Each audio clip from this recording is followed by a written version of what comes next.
Hey, What you can't see is that we were dancing away in the green room, weren't we? yeah. I just love our music. It makes me so happy.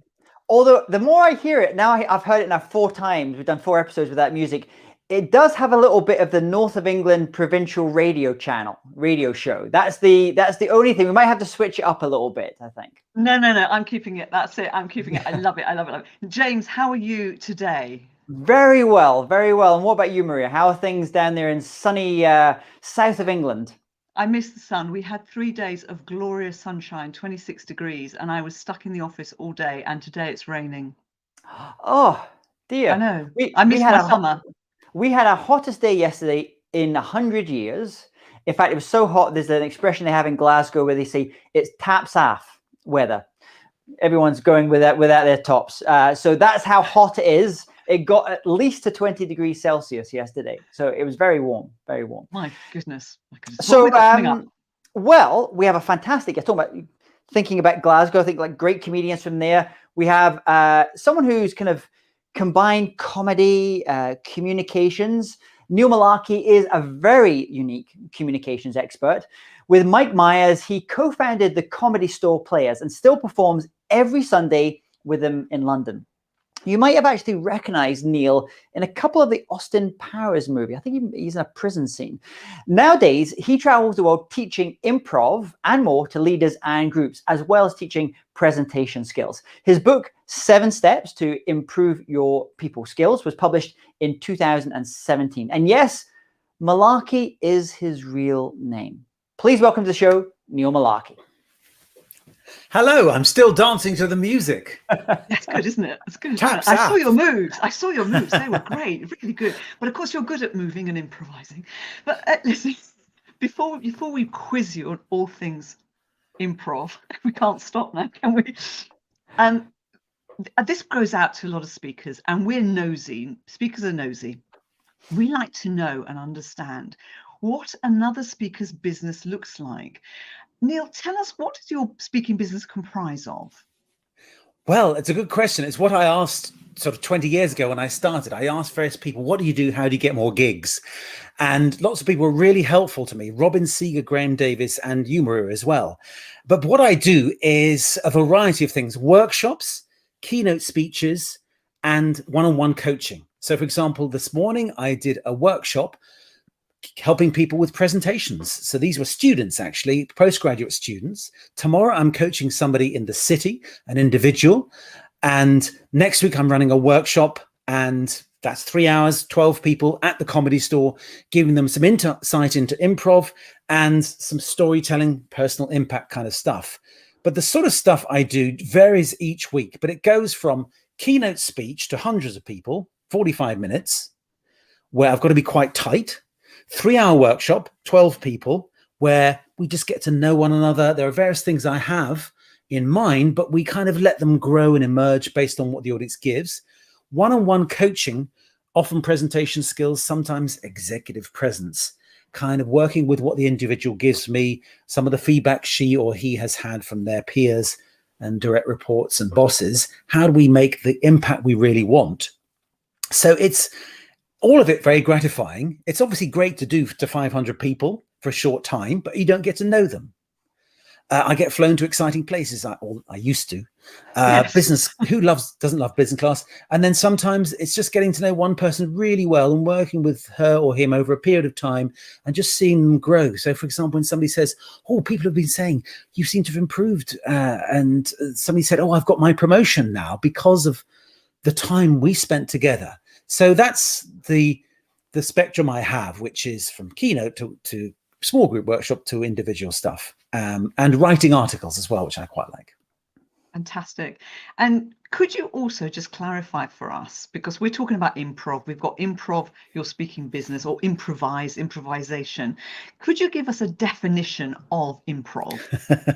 Well, not everyone knows. Obviously, we know the word improvise, but I use the word improv because it's a form of theatre that we might know from Whose Line Is It Anyway, or we might not.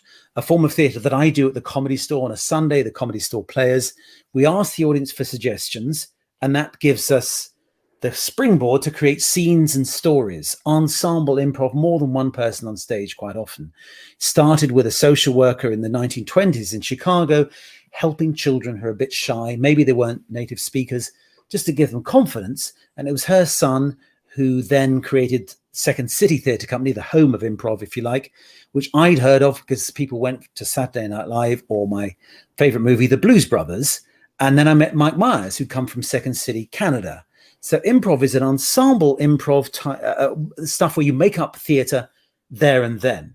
So I use it to help people with communication skills, to feel more confident, good for negotiation, good for leadership, and so forth. For speakers, I think it'd be great if they could add the rigor of prep, have a really good, tight script with moments of, oh, what's the audience giving me?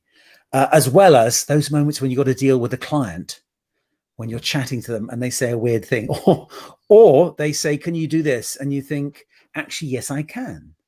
Or you've got to have dinner with the client before the show and you really don't want to do small talk. I often, this is my tip, I say, I'll be in a terrible mood before a show, so I'll have it in my room. But it may well be you've just got to have a bit of small talk. And that's when a bit of improv comes in. And the basis of improv is really listening. That's what it's about, really.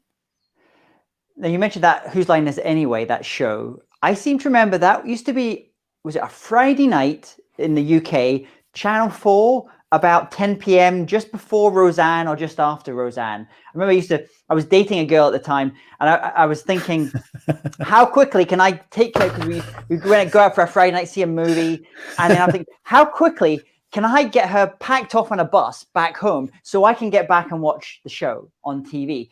I remember watching it and at the time thinking, I wasn't even thinking like what I was learning from it, but years later, becoming a speaker, looking back at it, one of the things I did pick up from it about this idea of improv was listening skills, deep listening, and using that and taking that, which coming from music, obviously improvisational jazz, there was a connection here. So apart from maybe improving our listening skills, how else can improv help us in our life and our business?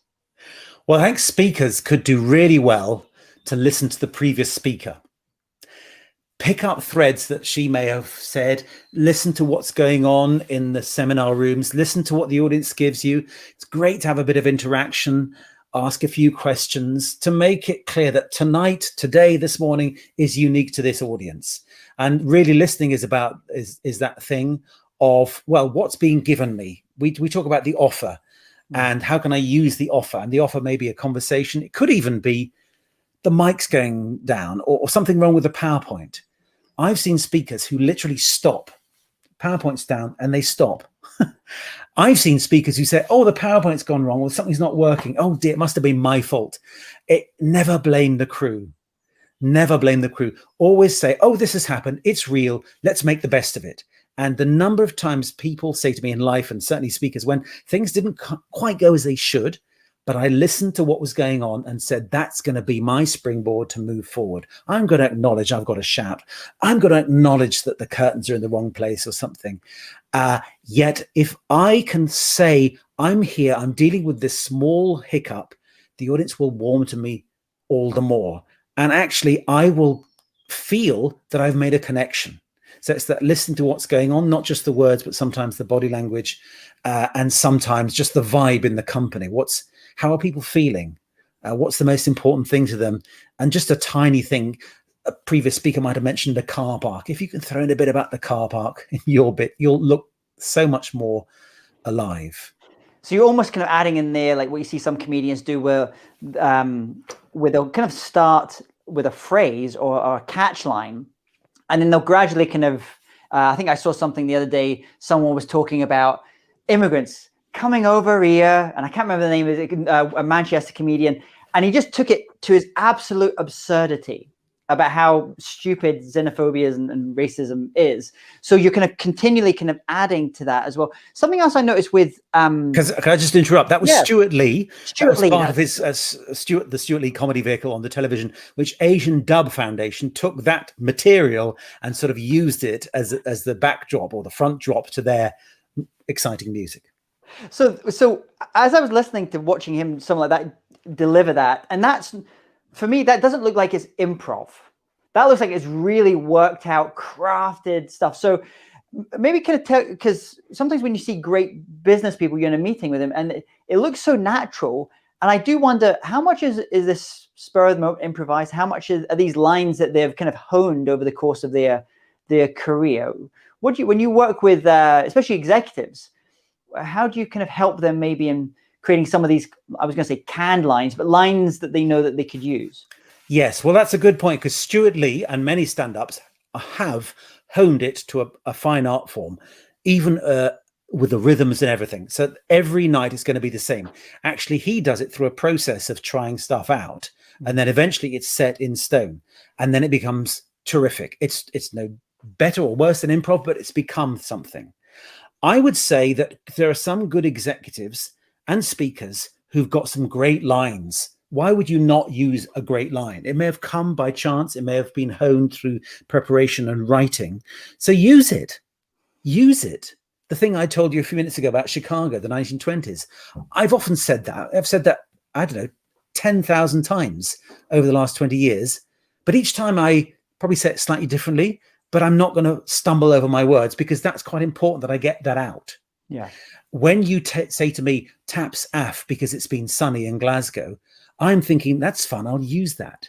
So it's perfectly possible to have a dynamic where I've got some good lines, some good stories, especially as a chief executive or a senior leader, stories that tell us about our world, our organization, our customer, our clients, our problems, our solutions, but also actually what's the client saying to me now? What are my people saying to me now? What's the supplier saying to me now? Am I really working with what's being given me? So these are kind of opposing dynamics, which is, I've got some great material, I'll use that every time, versus am I truly in the moment? And just to digress for a moment, except it's not a digression, the biggest impact I've had on LinkedIn, I had 15,000 views, was a piece I did about winging it and improv. Winging it sounds like I'm just gliding over and busking it. Actually, it's the opposite. Winging it comes from the theatre. The old days we had wings at the side of the stage. The actor had failed to remember, to learn, to memorize his or her lines. So they're learning them in the wings, trying to get them, or they go to the wings and say, what's my next line? So they're in the state of confusion and panic because all they're thinking is, I don't know the line, I must get it right. Improv is the exact opposite. There is no line. There is no script. I've got to be listening.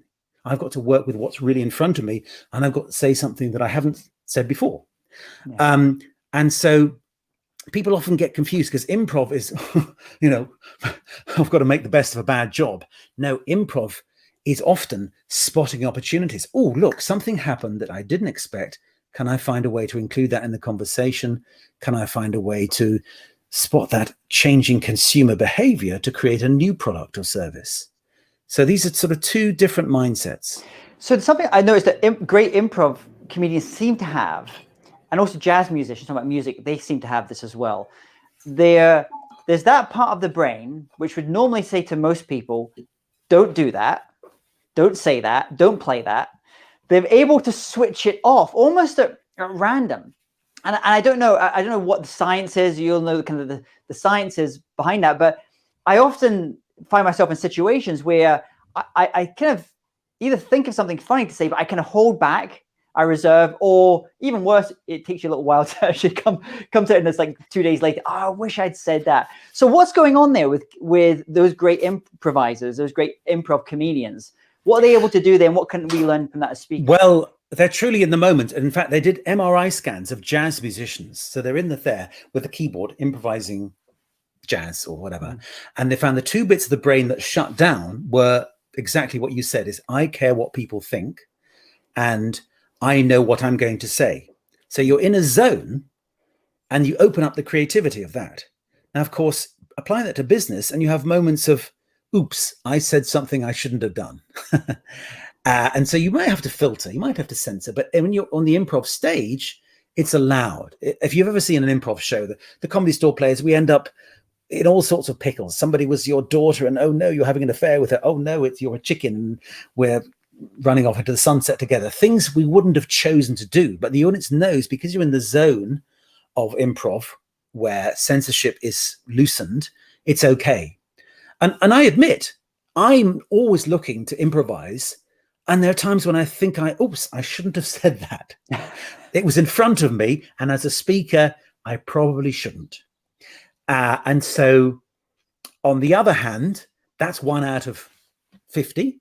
And the other 49 have been pretty good. And that's what people often remember because, you said Dave, and how did you know Dave had a Ferrari? How did you realize that Sheila was exactly the right person to choose and say that about? I didn't.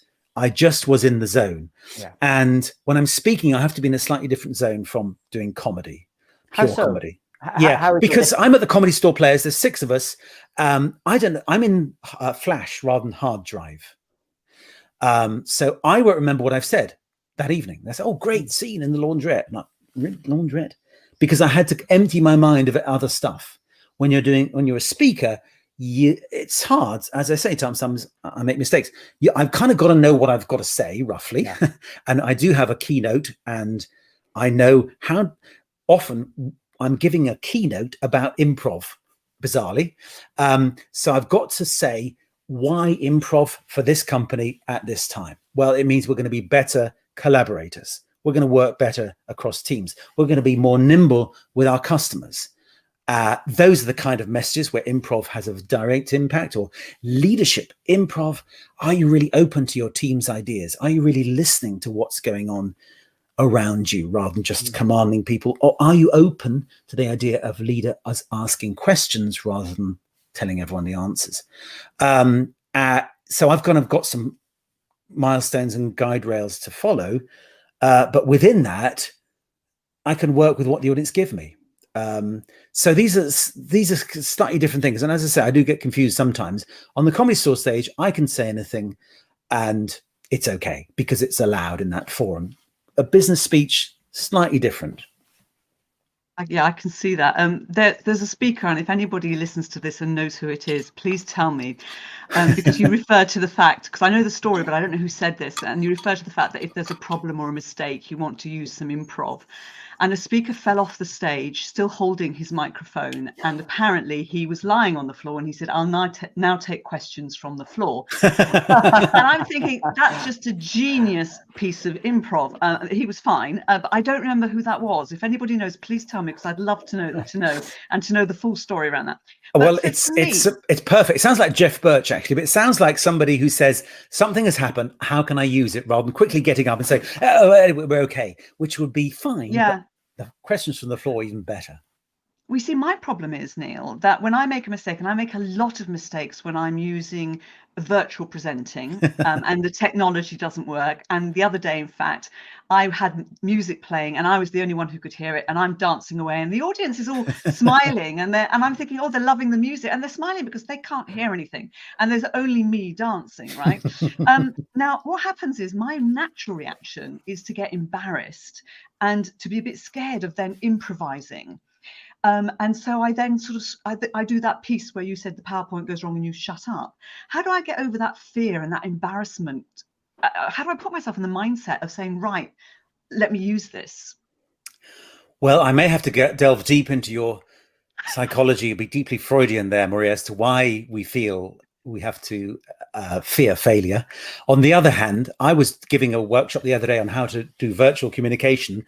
And afterwards they said, you realize your camera was off for the last 15 minutes. And I had no idea. And I'm thinking, why didn't they tell me? Because I could have said, look at me, I'm an idiot.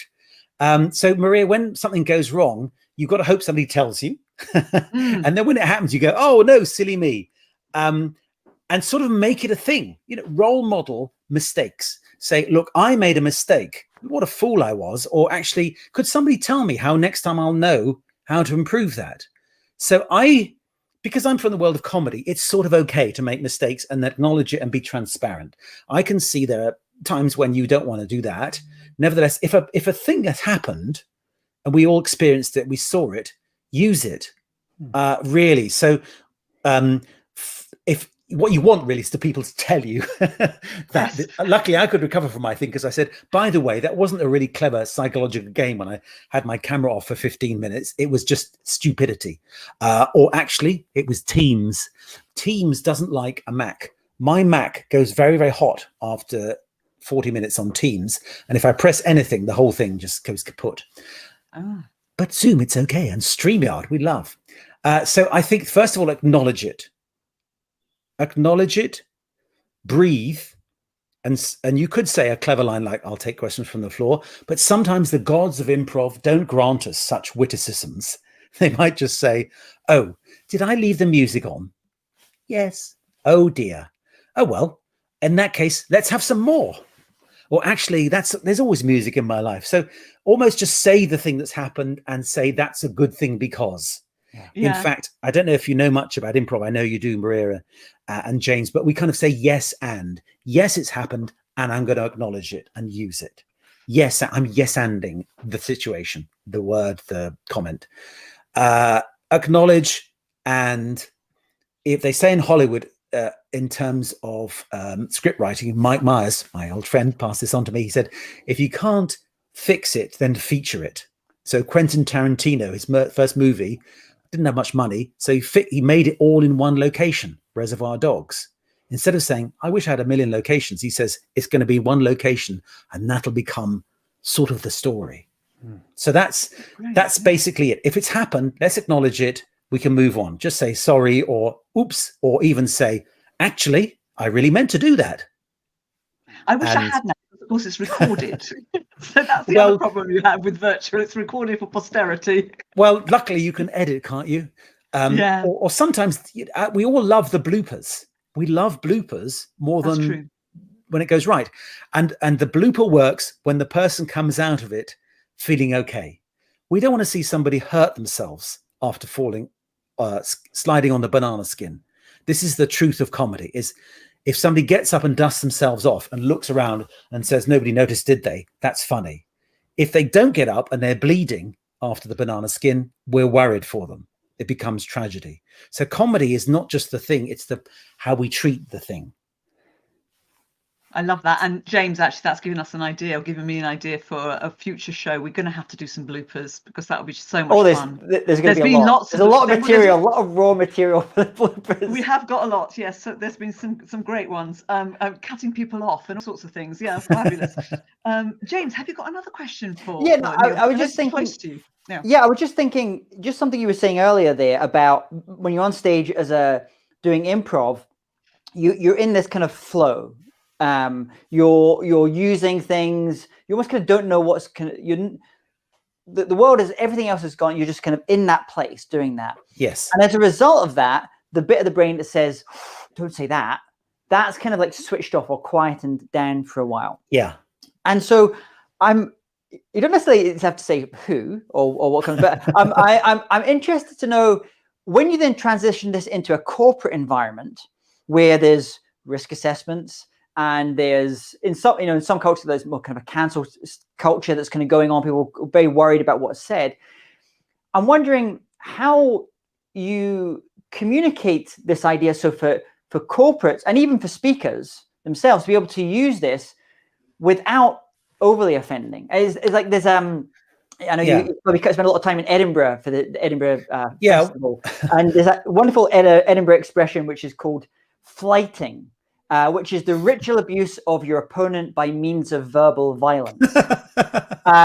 So it's like someone like that great character from what was the Malcolm Tucker character from The Comedian. Like it's really hard, it's really punchy, but it's really funny. So when it comes into the corporate environment, when you have to put that corporate head on, how do you give them some guardrails? Well, actually, a lot of those are internalized. So as you can tell, I'm a fairly reasonable, polite chap. So I'm not going to do something that's racist, sexist. It's just, that's where my guardrails are.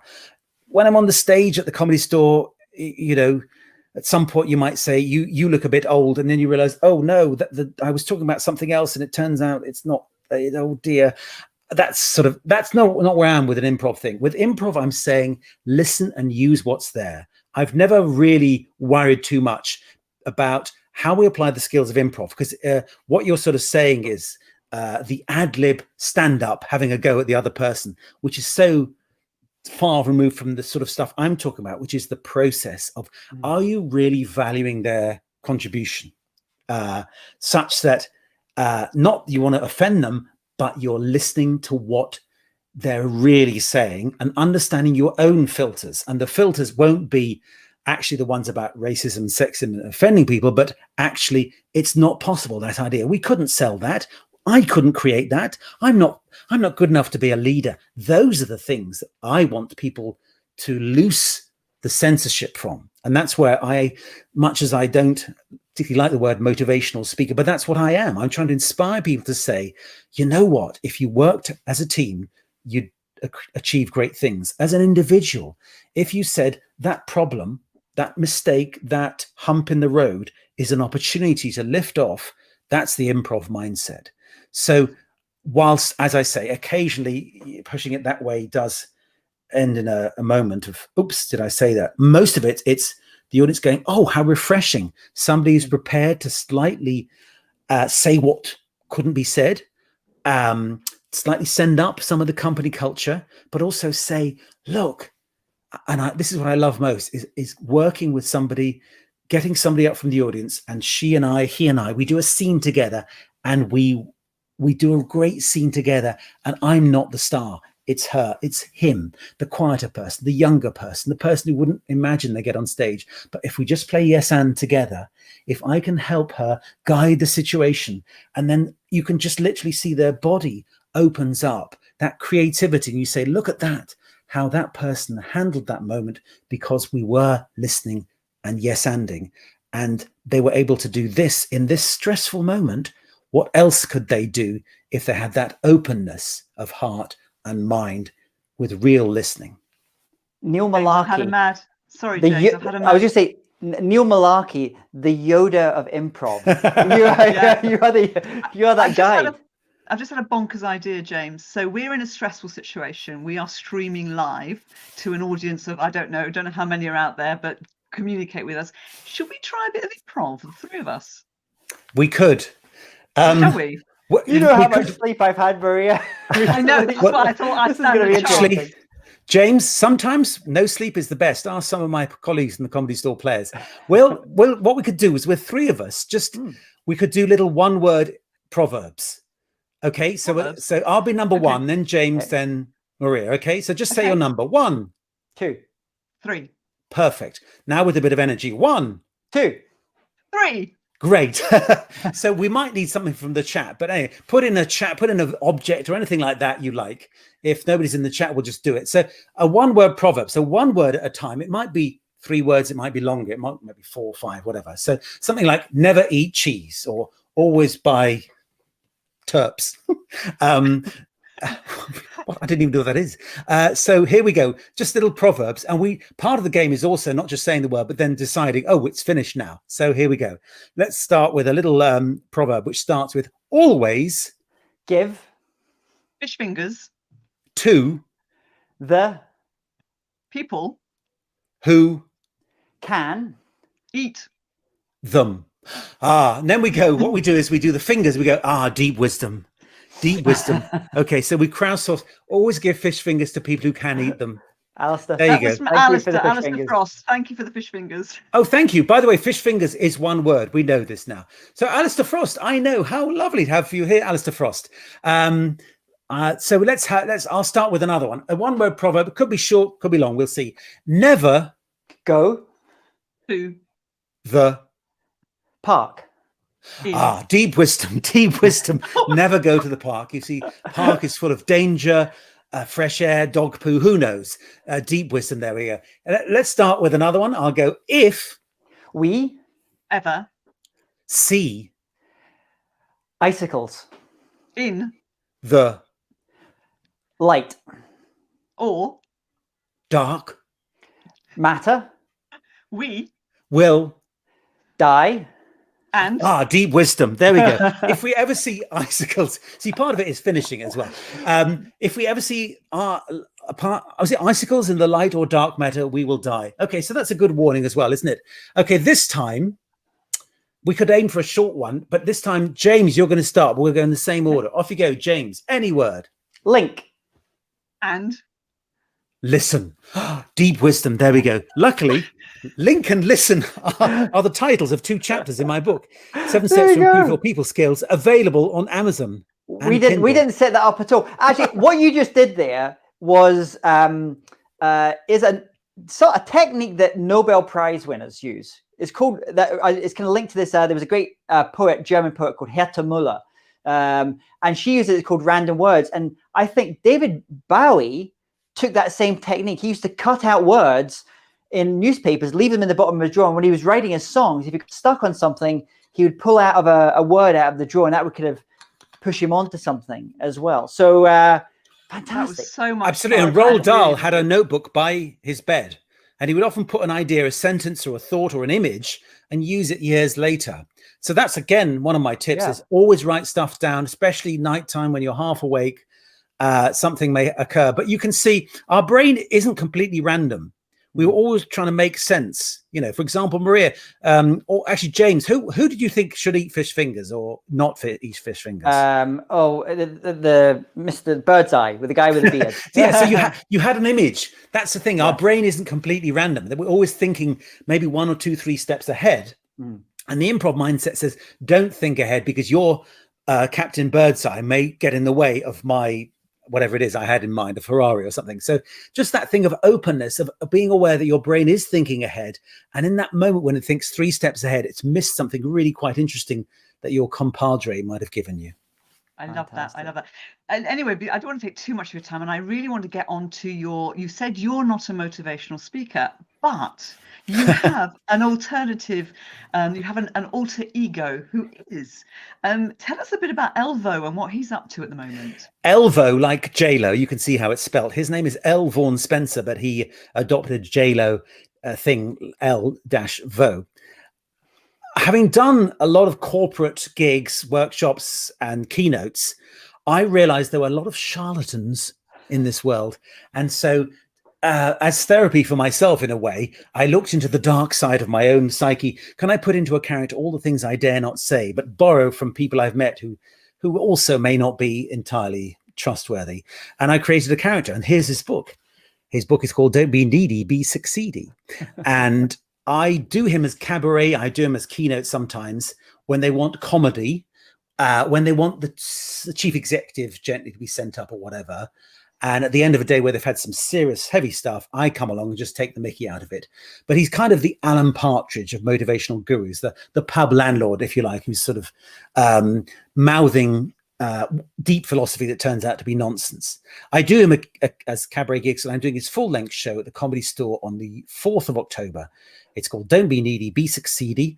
More details at succeedy.com. And for that full-length show, I have full costume. I've just been checking the trousers this morning. Sadly, lockdown belly's got in the way, so they have to be let out a bit. Yes, I know about lockdown belly. Let's not go there. I think you may have to grow your hair a little bit. I seem to remember this character has a little bit more in the hair department. Well, he has a ponytail, which and apologies to anyone listening, but I thought, what's a shorthand to show you're a bit of a twerp? And a ponytail was it, in a way, because it kind of says, I'm trying to hang on to a youth that's gone, as it were. So a ponytail also gets me in the zone, curiously. I have this suit and the ponytail, then I can be him.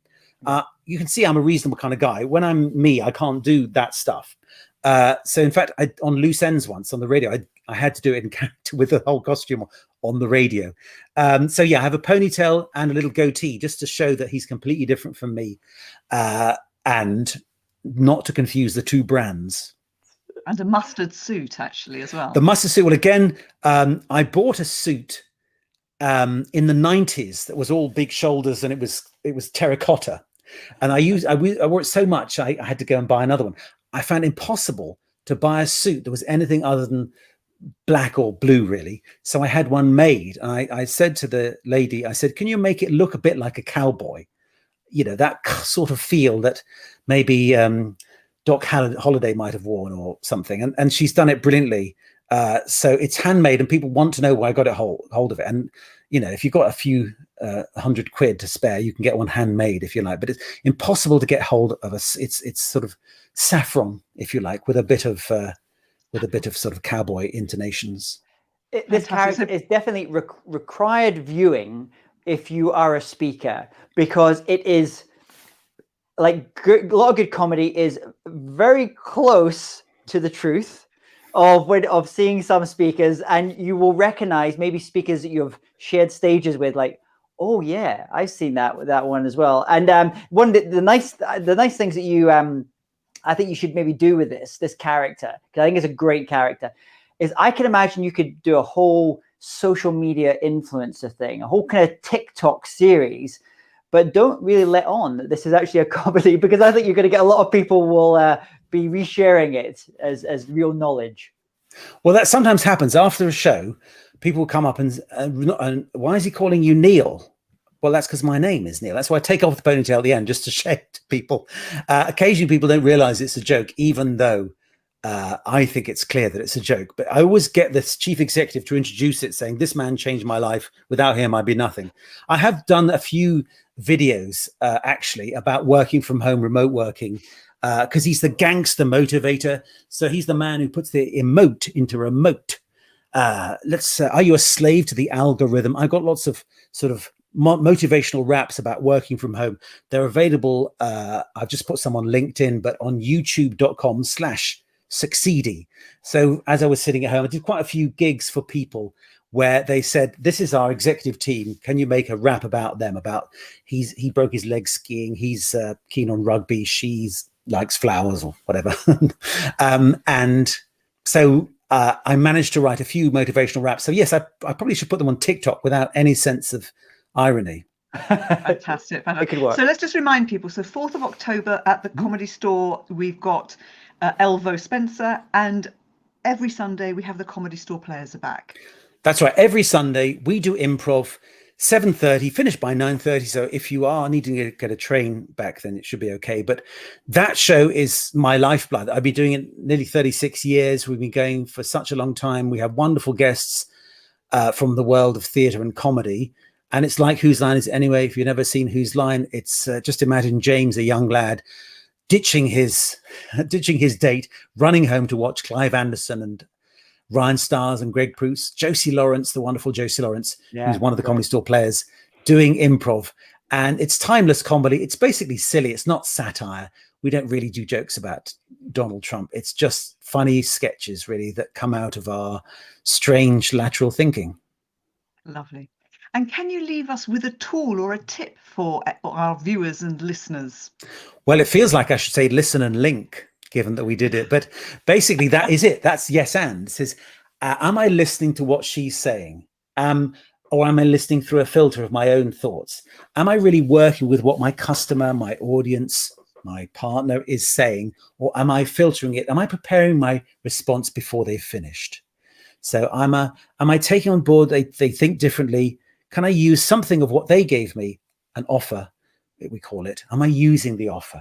Am I accepting what they're saying and using that somehow to respond? That so we are co-creating something that maybe neither of us expected, but both of us share responsibility for. Lovely. How lovely. What a lovely way to end the show. Anything else you want to share, James, apart from thanking Neil, who's been amazing? No, I'm sure, because obviously this goes on to various social places and things. I would love if you could just share, if people want to book you maybe for one of the workshops you mentioned, maybe it's a company to bring you in or to keynote, or you mentioned you also do one-on-one coaching as well. Where's the best place for them to go and find out about that? Well, neilmullarkey.com, but that's difficult to spell, as Mullarkey is my real name. Or they can go to improvyourbiz.com. Improv, as we've spoken, well, in fact, I can see improv your speaking business, but improv your biz, all one word, your the whole pronoun, improvyourbiz.com. But hopefully you'll spread this. I'm available on LinkedIn, on Instagram, on Twitter. And I love to hear from people, even if you disagree with me, or you've read a book that I should read and pretend that I thought of it myself. Fabulous. Fabulous. Thank you so much. And thank you, James. And we're going to go out with a bit of music. All right. By the way, you're a great double act. I love the way you play together. It's beautiful. Thank you. Thank you.